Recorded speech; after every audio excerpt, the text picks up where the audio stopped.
ആശങ്കകൾ മുഴുവൻ കാറ്റിൽ പറത്തിക്കൊണ്ട് ഇവര് നടത്തിയ ഒരു നീക്കമായിരുന്നു ഇപ്പോൾ ഹൈക്കോടതിയുടെ പരാമർശം. പിണറായി വിജയന്റെ മുഖത്തേറ്റ ഏറ്റവും വലിയ പ്രഹരമാണ്.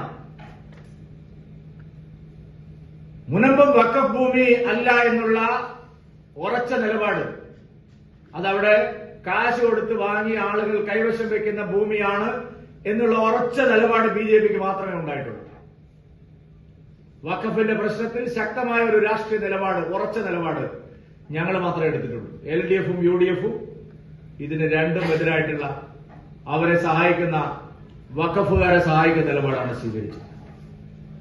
സംസ്ഥാനത്ത് ഇരട്ട നീതിയാണ് പല കാര്യങ്ങളിലും. പാലായ്ക്കടുത്ത് കഴിഞ്ഞ ദിവസം കോട്ടയം ജില്ലയിൽ ഒരു ക്രൈസ്തവ ആരാധനാലയത്തിന് നേരെ ഒരു വലിയ ആക്രമണം നടന്നു. ഒരു പത്രവും ഒന്നും എഴുതിയത് കണ്ടില്ലല്ലോ. ഒരാളും മെഴുകുതിരി കത്തിച്ചിട്ട് പ്രതിഷേധം നടത്തിയില്ലല്ലോ.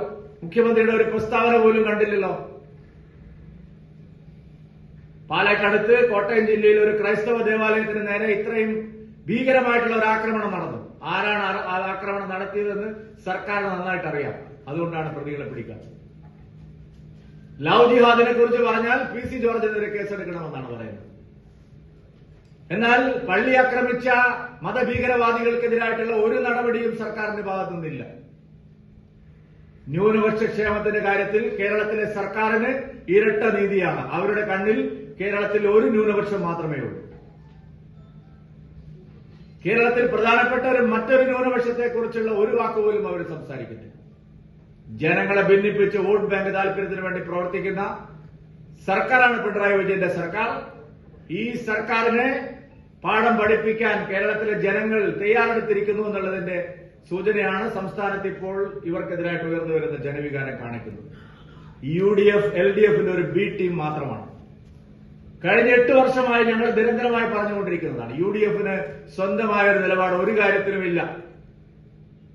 എന്താണോ LDF പറയുന്നത് അത് തന്നെ ആവർത്തിക്കുക എന്നുള്ള ജോലിയാണ് പ്രതിപക്ഷത്തിനുള്ളത്. LDFും UDFും ഒരേ നിലപാടുള്ള ഒരേ തൂവൽ പക്ഷികളാണ്. അതുകൊണ്ട് ഈ രണ്ടു മുന്നണിക്കും എതിരായിട്ടുള്ള ജനവികാരം പ്രതിഫലിപ്പിക്കാൻ പോകുന്ന ആദ്യത്തെ ശക്തമായിട്ടുള്ള അവസരമാണ് തദ്ദേശ തെരഞ്ഞെടുപ്പ്. 6 മാസം കഴിയുമ്പോൾ കേരളത്തിൽ തദ്ദേശ തെരഞ്ഞെടുപ്പാണ്. അത് കഴിഞ്ഞ് 4 മാസം കഴിയുമ്പോൾ കേരളത്തിൽ വീണ്ടും നിയമസഭാ തെരഞ്ഞെടുപ്പാണ്. ഈ 2 തെരഞ്ഞെടുപ്പുകളിലും പാർട്ടിയെ നയിക്കാൻ നിശ്ചയിക്കപ്പെട്ടിട്ടുള്ള പുതിയ ജില്ലാ പ്രസിഡന്റുമാരുടെ ആദ്യത്തെ യോഗമാണ് ഇവിടെ ചേരുന്നത്. വിശദമായിട്ടുള്ള കാര്യക്രമങ്ങൾ തയ്യാറാക്കുന്നതിനും പൊതു രാഷ്ട്രീയ സാഹചര്യത്തിൽ നാം ഏറ്റെടുത്ത് മുന്നോട്ട് കൊണ്ടുപോകേണ്ട കേരളത്തിലെ പ്രധാന വിഷയങ്ങളെക്കുറിച്ച് വിശദമായിട്ട് ചർച്ച ചെയ്യുന്നതിന് വേണ്ടിയാണ്. കഴിഞ്ഞ ദിവസം നടന്ന കോർ ഗ്രൂപ്പ് യോഗം സംസ്ഥാനത്തെ തദ്ദേശ തെരഞ്ഞെടുപ്പുകളെ സംബന്ധിച്ചുള്ള വിശദമായിട്ടുള്ള ചർച്ച നടത്തുകയുണ്ടായി. ആ ചർച്ചയിൽ ഉരുത്തിരിഞ്ഞു വന്ന കാര്യങ്ങളും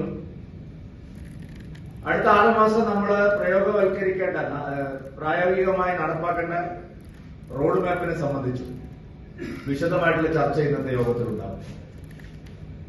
അത്യന്തം കലുഷിതമായി കൊണ്ടിരിക്കുകയാണ് കേരളത്തിന്റെ രാഷ്ട്രീയം. ജനങ്ങൾക്ക് പുറത്തിറങ്ങി നടക്കാൻ പറ്റാത്ത സ്ഥിതിവിശേഷം വന്നിരിക്കുകയാണ്.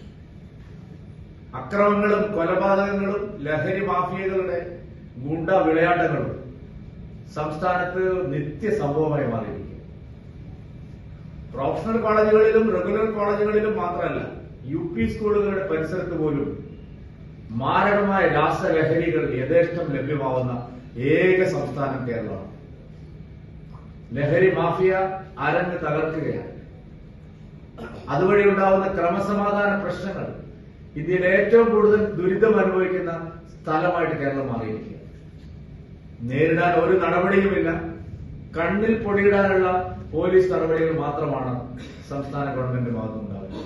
സംഘടനാ തെരഞ്ഞെടുപ്പ് വിജയകരമായി പൂർത്തിയാക്കിയതിന് ശേഷം പുതിയ ജില്ലാ പ്രസിഡന്റുമാർ ഒരുമിച്ച് വരുന്ന ആദ്യത്തെ നേരിട്ടുള്ള നേതൃയോഗമാണ് ഈ നേതൃയോഗം. ഞാൻ എല്ലാ പുതിയ ജില്ലാ അധ്യക്ഷന്മാരെയും ഹാർദമായി ഈ അവസരത്തിൽ അഭിനന്ദിക്കാനും ആശംസിക്കാനും തയ്യാറാണ്.